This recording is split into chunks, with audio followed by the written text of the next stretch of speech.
Part 2 की starting में हमें म्यू को दिखाया जाता है जो कि टेबल साफ कर रहा होता है। तभी उसकी मॉम उसके पास आके पूछती है, क्या तुम्हारे और टॉप के बीच में झगड़ा हुआ है? तो म्यू कहता है कि हाँ, अब हम दोनों का पैचअप नहीं हो सकता। तो उसकी मॉम कहती है कि ये झगड़ा इतना बड़ा है, तुम दोनों बैठकर इस बात को सॉल्व क्यों नहीं कर लेते? म्यू कहता है कि उसने मेरे साथ जो कुछ भी किया मैं उसे भूल नहीं पा रहा हूँ। तो उसकी मॉम कहती है कि तुम भूल नहीं पा रहे हो वो ठीक है, लेकिन मैं कहती हूँ कि तुम अब भी उसकी केयर करते हो। मैं नहीं तुमसे कह रही कि तुम उसने जो कुछ भी किया उसे भूल जाओ, लेकिन मैं चाहती हूँ कि तुम उसे माफ़ कर दो। इस बात को इतना भी मत खींचो कि तुम दोनों की रिलेशनशिप जो है वो दोबारा से पहले जैसी ना हो पाए। अगर तुमने उसे सेकंड चांस देने का डिसाइड कर ही लिया है तो तुम्हें मूव ऑन करना चाहिए। और अब बहुत देर हो चुकी है, तुम जाके सो जाओ। ऐसा बोल के वो दोनों वहाँ से चले जाते हैं। तभी वहाँ पे टॉप आ जाता है। टॉप म्यू से कहता है, क्या मैं आज रात यहाँ पे सो सकता हूँ? म्यू से कहता है कि तुमने अपना मन कैसे चेंज कर लिया? तो टॉप उसके पास बैठते हुए उससे कहता है कि मैं अपना चांस खोना नहीं चाहता तुम्हें कडल करके सोने का। ऐसा बोल के वो उसका हाथ पकड़ लेता है। फिर सीन शिफ्ट होता है, हमें उन दोनों को बेड पे दिखाया जाता है। टॉप म्यू से पूछता है, म्यू क्या तुम मुझसे अब भी प्यार करते हो? तो म्यू से हाँ में जवाब देता है। टॉप कहता है कि मैं भी तुमसे बहुत प्यार करता हूँ। मैं जानता हूँ मैंने जो कुछ भी किया उसे बदला नहीं जा सकता और तुम उसके लिए मुझसे बदला भी लेना चाहते हो। लेकिन मैं तुमसे एक बात कहना चाहता हूँ, तुम्हें ये सब कुछ करने की ज़रूरत नहीं है, क्योंकि तुमसे अलग होने के बाद मैंने बहुत ज़्यादा सफ़र किया है और ये किसी पनिशमेंट से कम नहीं थी। मैं ये सोच सोच के परेशान हो रहा था कि मैं दोबारा तुम्हें कभी नहीं पा सकूंगा। तो म्यू से कहता है, लेकिन तुम्हें एक बात तो समझ में आ रही है ना कि मैं इस बात को इजीली नहीं भूल सकता और फ्यूचर में मैं इसी टॉपिक को लेकर तुमसे दोबारा झगड़ा करके तुम्हें हर्ट ना कर दूं, इस बात का मुझे डर लग रहा है। टॉप कहता है कि मैं तुम्हारी बातों को समझ सकता हूँ, लेकिन फ़िलहाल मैं चाहता हूँ कि हम फ्यूचर की बातें फ्यूचर पे छोड़ दें और मैं तुम्हें बताना चाहता हूँ कि मैं तुम्हें बहुत ही ज़्यादा खुश रखूँगा। तो म्यू जो है उसके फोरहेड पे किस कर लेता है और वो दोनों एक दूसरे से माफ़ी मांगते हैं। यहाँ पे इन दोनों का भी पैचअप हो चुका है। फिर सीन शिफ्ट होता है, हमें रे और सैंड को दिखाया जाता है जो कि अपने पासपोर्ट के लिए पासपोर्ट साइज़ फ़ोटो खींच रहे होते हैं। सैन बहुत ही ज़्यादा खुश होते हुए उससे कहता है कि ये मेरी ज़िंदगी का पहला पासपोर्ट है। तो रे उससे कहता है कि मेरा पुराना पासपोर्ट तो कब का एक्सपायर हो गया।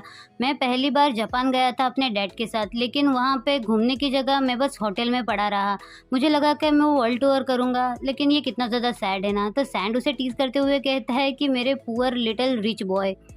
फिर सैंड उससे कहता है कि मैं तुम्हारे जितना अमीर होना चाहता हूँ कि बस मेरा पासपोर्ट और वीज़ा रेडी हो और एक दिन जब मैं बोर हो जाऊँ तो मैं बस एयरपोर्ट पे जाऊँ और डिसाइड करूँ कि मुझे कहाँ पे जाना है, बिना ये चिंता किए कि खर्चा कितना होगा। तो रे उससे कहता है, अगर तुम यही चाहते हो तो तुम्हारा बॉयफ्रेंड होने के नाते मैं ये सब कुछ तुम्हें दे सकता हूँ। तो सैंड उसे मना करते हुए कहता है कि ये तुम्हारे डैड का पैसा है, जब तुम खुद से कमाओगे तब तुम मुझे ट्रीट देना। तो रे कहता है कि ठीक है, मैं हॉस्टल से बहुत ज़्यादा पैसा कमाऊंगा और तुम्हें वर्ल्ड टूर पे लेके जाऊंगा म्यूज़िक फेस्टिवल के लिए। सैन कहता है कि अपनी बातों को अच्छे से याद रखना, इसे भूलना मत। तो रे हाँ कह देता है। उसके बाद रे जो है वो वहाँ पे म्यूज़िक वीडियो में से अपने लिए सॉन्ग सिलेक्ट करते हुए कहता है कि ये तो सारे मेरे फेवरेट है। तो सैंड उससे कहता है कि ये तो अच्छी बात है ना, तुम्हें एक सॉन्ग से दूसरे सॉन्ग पे जाने की ज़रूरत नहीं है। रे उससे कहता है कि ठीक है, मैं सॉन्ग सुनने के लिए जा रहा हूँ। ऐसा बोल के वो वहाँ पे चला जाता है। उसके बाद रे जो है अपनी सुरीली आवाज़ में गाना गाने लगता है और वहाँ पे बैठे सारे लोगों को डिस्टर्ब करने लगता है। सारे लोग जो है उसी की तरफ देख रहे होते हैं। तो सैंड को बहुत एम्बैरेसमेंट फील होता है। वो रे के पास जाके उसे रोकने लगता है, लेकिन रे जब उसकी बात नहीं सुनता तो सैंड जो है उसका मुंह पकड़ के उसे बता देता है कि तुम अपना सॉन्ग जो है सबको सुना रहे हो और सबको डिस्टर्ब कर रहे हो। तो रे सबसे माफ़ी मांगता है और कहता है कि मेरा ध्यान नहीं रहा। फिर वो सैंड से कहता है कि मुझे ये सॉन्ग सुनने हैं। तो सैंड उससे कहता है कि हम घर पे जाके सुनते हैं। तो रे उसकी बात मान लेता है। फिर वो लोग वहाँ से बाहर निकल आते हैं। जब वो लोग जा रहे होते हैं तो सैंड रे को आवाज़ देते हुए रुकता है और उसे बता देता है कि कल उससे बोइंग मिलने के लिए आया था। तो रे उससे कहता है कि बोइंग वही ना जो टॉप ने तुमसे चुरा लिया था, तुम्हारा एक्स बॉयफ्रेंड। तो सैंड उससे कहता है कि तुम्हें ये कहने की ज़रूरत नहीं थी। फिर रे उससे पूछता है कि उसने तुमसे क्या कहा। तो सैंड उससे कहता है कि कुछ नहीं, वो बस मुझे हाय बोलने के लिए आया था। तो रे कहता है क्या मुझे जेलस होना चाहिए? तो सैंड उसे मना करते हुए कहता है कि नहीं, हम दोनों बस दोस्त हैं। तो रे उससे कहता है कि ठीक है, अगर तुम कह रहे हो तो मैं जेलस नहीं होऊंगा।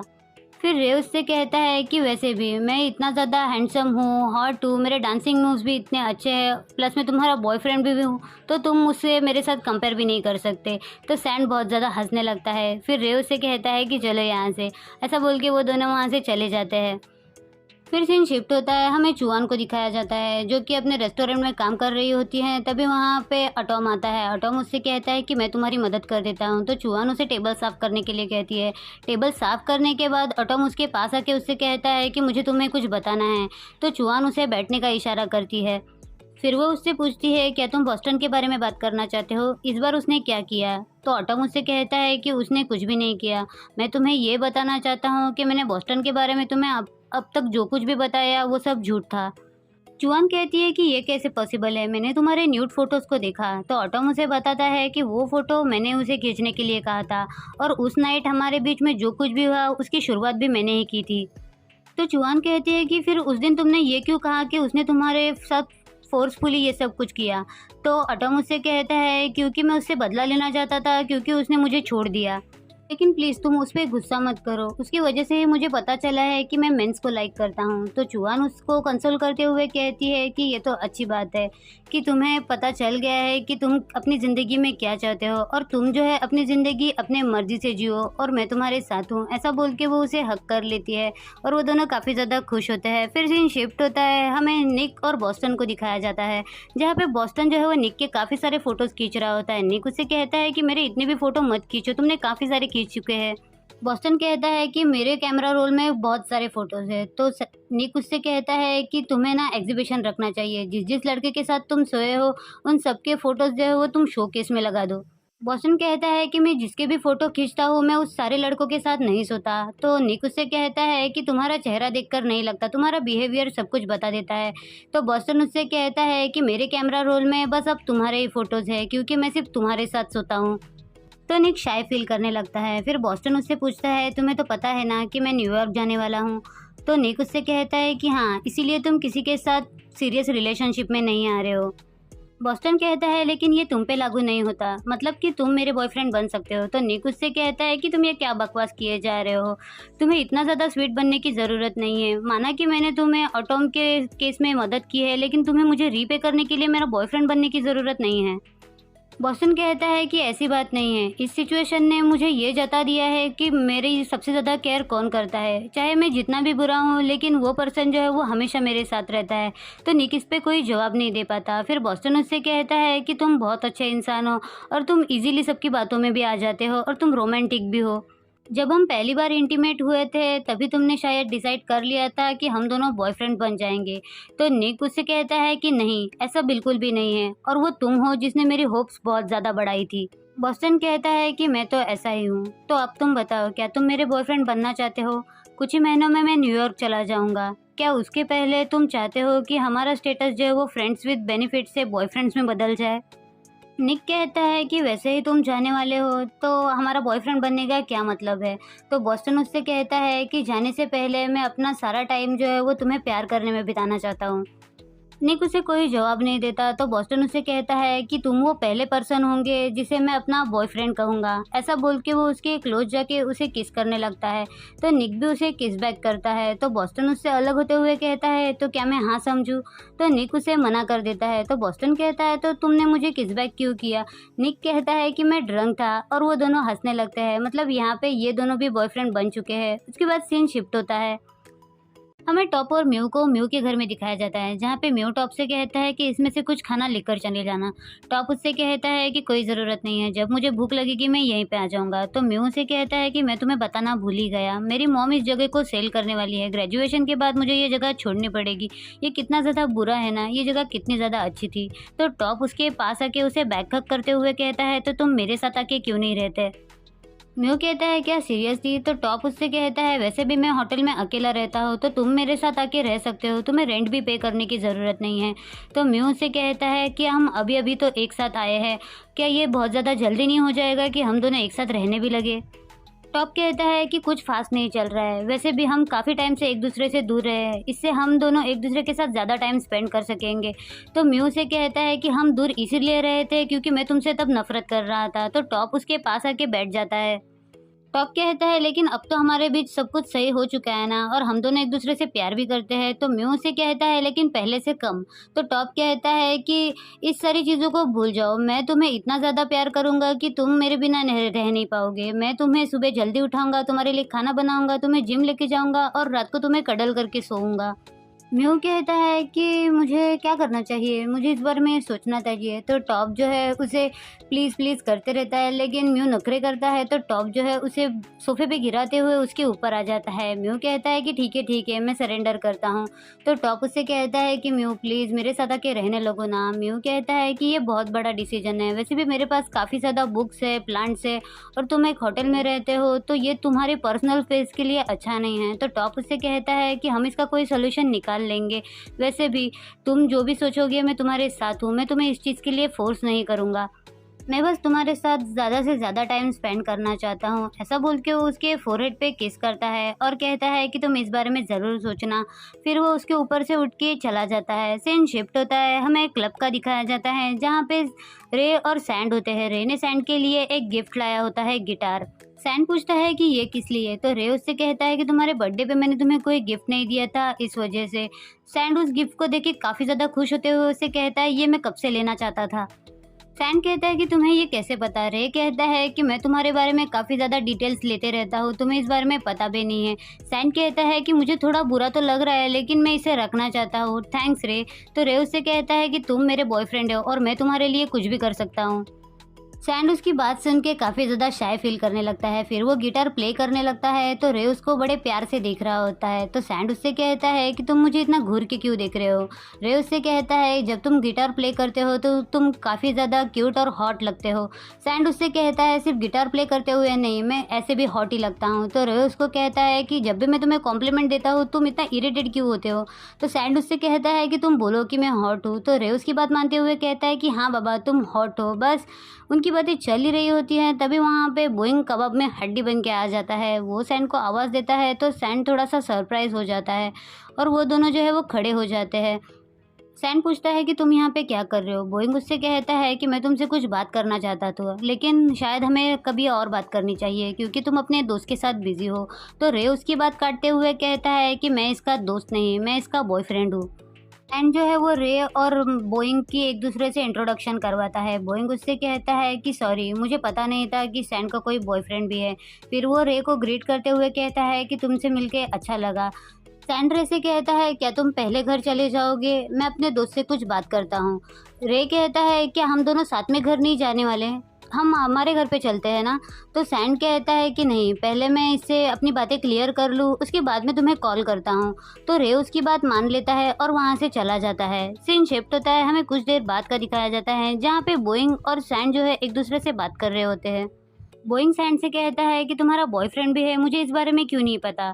तो सैंड कहता है ये कोई अपडेट करने वाली बात नहीं है, तुम अपने बारे में बताओ, तुम यहाँ पे क्यों आए हो। तो बोइंग उसे कहता है कि मैं तुम्हें कॉन्सर्ट में ले जाने के लिए आया हूँ। तुम्हारे फेवरेट सिंगर का कॉन्सर्ट बैंकॉक में होने वाला है, मुझे पता है कि तुम्हें वो बहुत ही ज़्यादा पसंद है, इसलिए मैं तुम्हारे साथ वहाँ जाना चाहता हूँ। सैन कहता है लेकिन उस कॉन्सर्ट की टिकट मिलना बहुत ही ज़्यादा मुश्किल है। बोइंग कहता है अगर तुम जाना चाहते हो तो मैं तुम्हारे लिए टिकट किसी भी तरह से अरेंज कर दूंगा, तो क्या हम दोनों साथ में वहाँ पे जा सकते हैं। मुझे याद है पहले तुम मुझे ऐसे कॉन्सर्ट में ले जाते थे, क्या उस कॉन्सर्ट का नाम था। तो सैंड उसे रोकते हुए कहता है कि उन सारी बातों को भूल जाओ, मुझे नहीं लगता कि मैं तुम्हारे साथ जा सकता हूँ, मुझे बहुत ज़्यादा काम है। बोइंग कहता है कि ठीक है, मुझे तुम्हें खुश देख के अच्छा लग रहा है, लेकिन अगर मैं रे की बात करूँ तो वो बहुत ज़्यादा पैसे वाला है, तो वो तुम्हारे टाइप का तो बिल्कुल नहीं लगता। तो सैंड उससे कहता है कि मेरे टाइप का लगने से क्या फ़ायदा, मेरे टाइप वाला तो मुझे डम करके चला गया। बोइंग उसका हाथ पकड़ते हुए कहता है कि मुझे पता है मैं स्टूपिड हूँ और पिछले 1 साल से मैं इसी गिल्ट में जी रहा हूँ। मैं जानता हूँ कि हम दोनों ने मिलकर सपना देखा था कि हम दोनों एक साथ म्यूज़िक फेस्टिवल अटेंड करेंगे, लेकिन मैंने सब कुछ बर्बाद कर दिया। शायद मैं यहाँ पे बुरा बन रहा हूँ, मुझे पता है कि तुम अब किसी और के साथ हो, लेकिन मैं ये जानना चाहता हूँ क्या मुझे एक चांस मिल सकता है तुम्हें दोबारा वापस पाने का। सैंड उसका कोई जवाब नहीं देता। रे भी उन्हें छुप के देख रहा होता है। फिर सीन शिफ्ट होता है, वो दोनों जब जा रहे होते हैं तो बोइंग उसे कहता है कि मैं घर नहीं जाना चाहता, तो क्या आज रात मैं तुम्हारे घर पे आ सकता हूँ। तो सैंड उसे मना करते हुए कहता है कि नहीं, मेरे साथ मेरा रूममेट भी है। तो बोइंग उससे कहता है कि रूममेट या फिर रे। बोइंग कहता है तो आज मुझे कहीं और जाना पड़ेगा। आज मैं किसी के साथ टाइम स्पेंड करना चाहता था। मुझे लगा था कि हम दोनों एटलीस्ट दोस्त तो बन ही सकते हैं। तो सैंड उससे कहता है अगर तुम मेरे दोस्ती बने रहना चाहते हो तो तुम जब चाहे तब क्लब में आ सकते हो, अगर तुम्हें कोई प्रॉब्लम ना हो। तो बोइंग उसके क्लोज आते हुए उससे कहता है कि तुम बहुत ही ज़्यादा लवली हो, तुम मुझ पे कभी नहीं चिल्लाते, इसीलिए मैं सोच रहा था कि तुम मेरे पास वापस आ जाओ, भले ही तुम्हारा स्टेटस अभी कुछ भी हो। ऐसा बोल के वो उसके क्लोज जाके उसे किसी करने वाला होता है, तभी वहाँ पे रे आ जाता है और कहता है कि तुम लोग क्या कर रहे हो। तो बोइंग उससे दूर हो जाता है। सैंड उससे कहता है कि तुम अब तक घर नहीं गए, मुझे लगा कि तुम चले गए होंगे। रे कहता है कि नहीं, मैं तुम्हें अपने साथ घर ले जाना चाहता हूँ। तो सैंड उसे मना करते हुए कहता है कि मैंने बाइक लाई है जो मुझे घर पे छोड़नी है और मैं ड्रिंक भी नहीं करना चाहता। तो रे कहता है कि तुम्हारे बारे में क्या बोइंग, क्या तुम घर पे जा रहे हो। तो बोइंग उसे मना करते हुए कहता है नहीं, मैं कहीं और जाना चाहता था, लेकिन सैंड मेरे साथ आने के लिए मना कर रहा है। रे कहता है तो कैसा रहेगा कि तुम मेरे घर पे आ जाओ। तो सैंड गुस्सा करते हुए उससे कहता है कि तुम क्या कर रहे हो रे, अपने घर जाओ और आराम करो। तो रे कहता है कि इतना ज़्यादा बोरिंग भी मत बनो, थोड़ा सा बोइंग के साथ अच्छे से बिहेव करो ना, तुम कितने दिनों बाद मिल रहे हो, तुम लोगों को काफ़ी ज़्यादा बातें भी करनी होंगी। फिर वो बोइंग से पूछता है कि बोइंग मेरे घर पे पूल भी है, हम पूल पार्टी भी कर सकते हैं, तो क्या तुम इंटरेस्टेड हो। तो बोइंग उसे हाँ में जवाब देते हुए कहता है कि हाँ, हम हमारे पास की बातें भी कर सकते हैं और मुझे रे को जानने का और भी मौका मिलेगा। ऐसा बोल के वो रे के पीछे जाने लगता है। अब सैंड तो यहाँ पे रुक नहीं सकता, तो सैंड भी उनके पीछे चला जाता है। फिर सीन शिफ्ट होता है, हमें पूल पार्टी का दिखाया जाता है जहाँ पे बोइंग और रे तो स्विम कर रहे होते हैं, लेकिन सैंड जो है उन्हें गुस्से में देख रहा होता है। तो बोइंग उससे कहता है कि तुम वहाँ पे बैठे बैठे क्या कर रहे हो, तुम पानी में क्यों नहीं आ रहे हो। तो सैंड उसे मना कर देता है। रे उससे कहता है कि अब आ भी जाओ। सैंड कहता है कि नहीं, मैंने अंडरवेयर नहीं लाया है। तो रे उससे कहता है कि तुम ऐसे ही आ जाओ, वैसे भी हम तीनों में कुछ अलग तो है नहीं। तो बोइंग भी रे की बात में हाँ मिलाते हुए उससे कह देता है कि हम तीनों सेम ही हैं, तो तुम ऐसे ही आ सकते हो। तो सैंड उससे मना करते हुए कहता है कि नहीं, मैं बॉक्सर पहन के ही आ जाऊंगा। और फिर वो जो है अपने कपड़े उतार के उनके साथ स्विमिंग पूल में आ जाता है। अब यहाँ पे सिचुएशन सैंड के लिए ऐसी है कि उसका पास्ट और फ्यूचर दोनों एक साथ है। अब सैंड क्या डिसीजन लेगा ये हमें लास्ट एपिसोड में पता चलेगा, जो कि अगले वीक रिलीज होगा, तो मैं उसको आपके साथ ज़रूर शेयर करूँगी। वीडियो पसंद आए तो वीडियो को लाइक शेयर कमेंट और मेरे चैनल को सब्सक्राइब कर दीजिएगा। Thank you so much for watching, love you all, bye bye.